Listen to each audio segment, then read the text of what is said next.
한 땀 한 땀 그야말로 마음으로 고운 한복을 짓는 분이 있습니다. 한복 만드는 일이 천직이라는 김옥수 한복 명장. 그런가 하면 우리 전통연 제작에 한평생을 바친 분도 있는데요. 연과 함께하는 것이 가장 큰 행복이라는 연 할아버지 배무삼 지연장. 우리 전통의 멋을 지켜가는 장인들을 만나봅니다.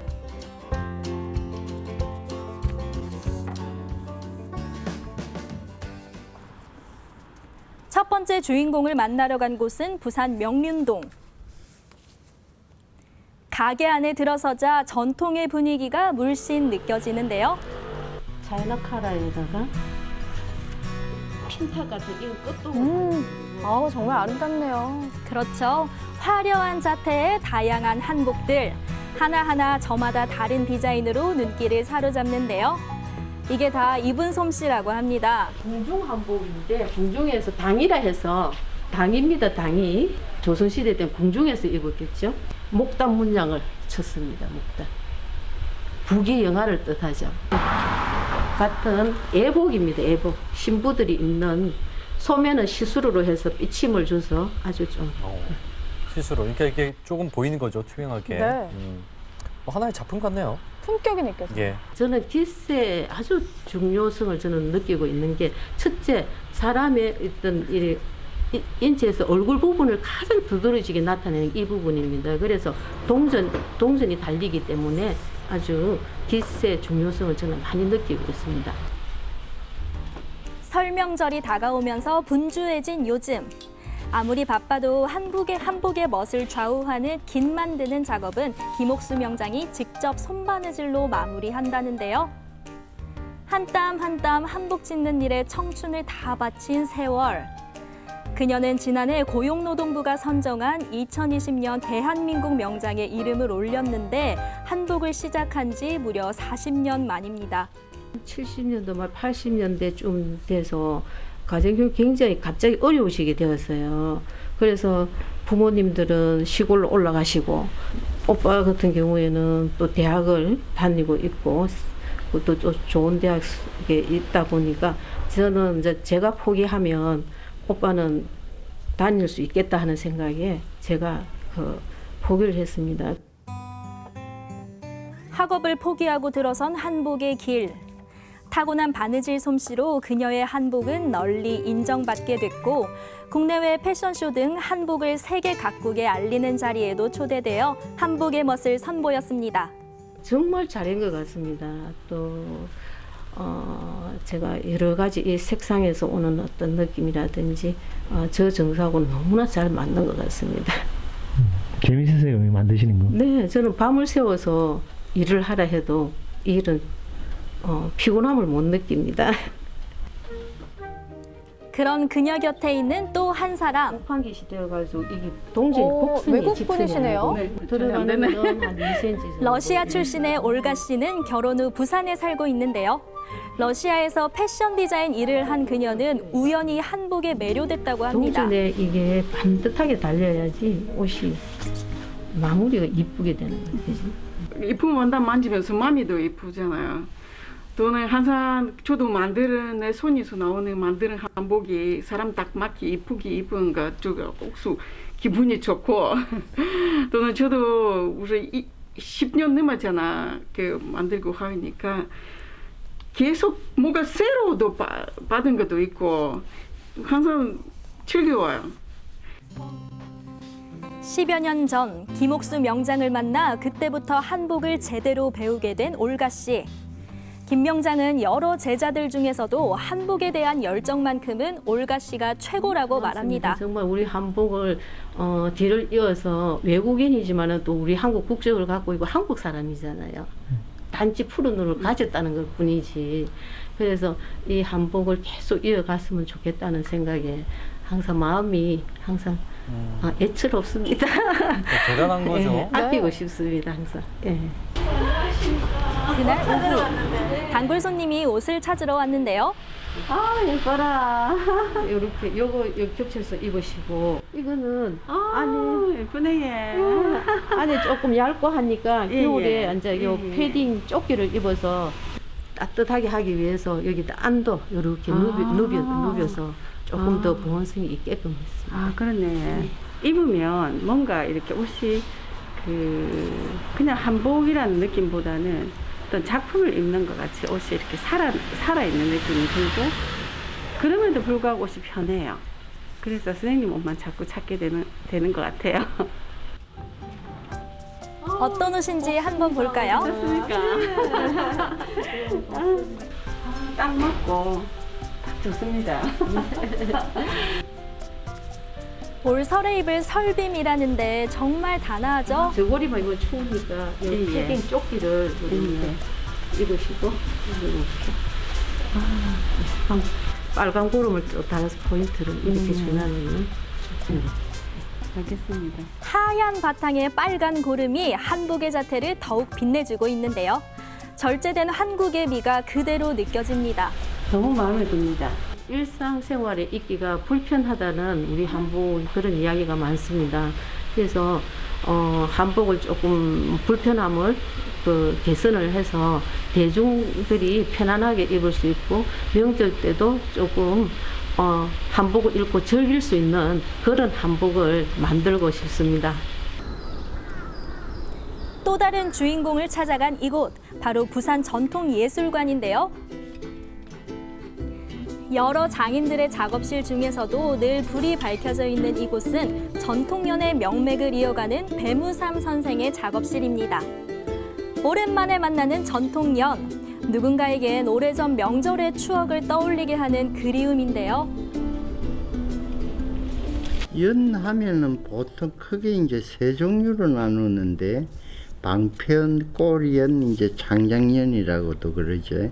그래서 제가 이제 주로 하는 건 우리 한국 전통연 방편을 주로 만들고 있죠.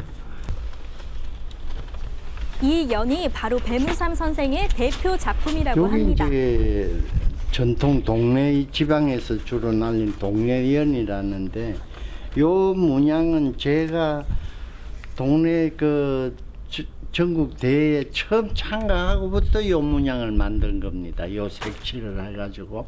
그래서 요 연은 어느 나라에 가도 이거는 한국의 부산의 누구 연이라는 게 이제 한 50년을 띄우니까 인식이 돼 있어요. 연의 양귀에 4분의 1 원문양이 들어간 배무삼연. 어떻게 만드는지 직접 보여주신다고 하는데요. 가장 먼저 해야 할 것은 연살 다듬기. 대나무를 칼로 깎아주는데 이때 한쪽으로 치우치지 않도록 균형을 맞춰주는 게 중요하다고 합니다. 이게 머리 부분이고 이건 꼬리 부분이거든. 이렇게 휘는 게 낚싯대처럼 이런 모양이 되잖아요. 그러면 요게 아래 위에 가지만 양쪽이 똑같아야 된다는 게 이렇게 휘었을 때. 요를 휘었을 때 요거는 조금 강에 덜 휘어지잖아요. 그럼 요건 조금 훑어주고.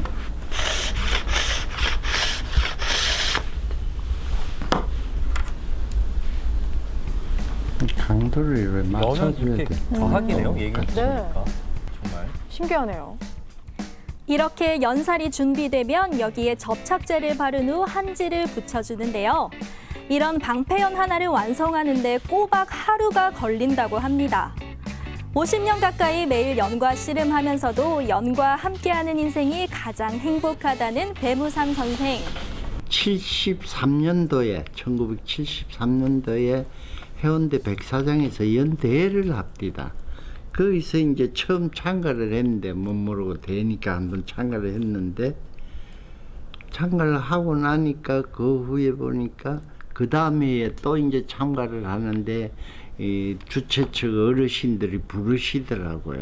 젊은 사람이 연도 잘 만들고 잘 날린다 하면서 그 보니까 동네에 지금 금가운 안에 있는 부산민속예술보존협회 주최더라고요. 그래서 연 만들기를 이제 같이 어르신들하고 뭐 만들고 이렇게 한 게 지금 연 만드는 계기가 되고 그래. 이렇게 운명처럼 시작된 연과의 인연. 그 후 연이 있는 곳마다 배무삼 선생도 있었는데요. 그리고 지난 2014년 부산시 무형문화재 지연장으로 지정이 됐습니다. 사람마다 자기 취미가 있지만은 이 연에 빠지면 또 못 헤어나는 것 같아. 우리가 늘 아랫만 보고 컴퓨터다 스마트폰이다 아랫만 머리를 숙여 있다가 내가 만든 연을 푸른 창공에 날려가지고 상하 좌우 마음대로 내 마음대로 움직일 수 있는 것 역시 내가 하늘을 날고 있다는 그런 마음이거든요. 그래서 연 날리기는 좋은 놀이다. 그날 오후 연을 사랑하는 지인들이 배무삼 선생의 작업실을 찾았습니다. 이렇게 양쪽으로 조금 더 솔직하게. 살 깎는 것도 양쪽이 조금 약한 게 동네연의 특징입니다. 그렇게 해서 동네연 살은 대가 이 타원형이 된다는 거. 선생의 말씀대로 조심스레 연살을 깎는 사람들. 생각보다 쉽지 않은 모양인데요. 선수 만든 연을 날릴 생각에 벌써부터 가슴이 설렌다고 하네요. 이렇게 허물판. 내가 내 손으로 만든 연이 하늘에 올라가면은 이 세상 그 무슨 자유보다 더 좋은 그런 쾌감을 느끼고, 우리가 이제 연이 하늘에 올라가면 하늘을 우리 볼 기회가 잘 없잖아요. 연이 우리가 떠 있으면 항상 하늘을 쳐다보니까 그것도 좋고. 중앙에 뚫린 방구멍. 이건 세계 어느 나라의 연에서도 찾아볼 수 없는 우리 연만의 특징입니다. 연살에 종이를 붙이고 이제 마지막 한 과정이 남았는데요. 위에서는 줄을 묶어야 되거든요. 그래서 이제 연을 날릴 때 연 목줄 맨다 하는 게 새의 목에 줄을 묶어야 내가 마음대로 날릴 수 있다는 내연이 되는 거지. 잠시 뒤 이들이 찾은 곳은 광안리 해수욕장. 여기서 새해맞이 연 날리기를 할 예정입니다. 가방 속에 고이 챙겨온 연에 줄을 연결한 후 드디어 날려보는데요. 원래 다루는 솜씨가 예사롭지 않은 이분. 보기엔 쉬워 보여도 실제로 해보면 만만치 않은 게 이 연 날리기라고 합니다. 야, 저분들 쓰시는 원래는 이제 보통 어릴 때 하는 것과는 많이 차이가 있죠. 네. 훨씬 크고요. 이렇게 큰 거 처음 보는 것 같아요. 그렇죠. 지난 50년 연과 함께해온 배무삼 선생의 연 날리기는 과연 어떨까요? 능숙하게 얼레를 다루는 모습에서 알 수 있듯 하늘 높이 훨훨 나는 연. 우리 조상들이 연의 새해 소망과 한 해 평안을 담은 것처럼 그 역시 힘겨웠던 애군을 날려보내고 모두가 행복한 한 해를 기원해봅니다.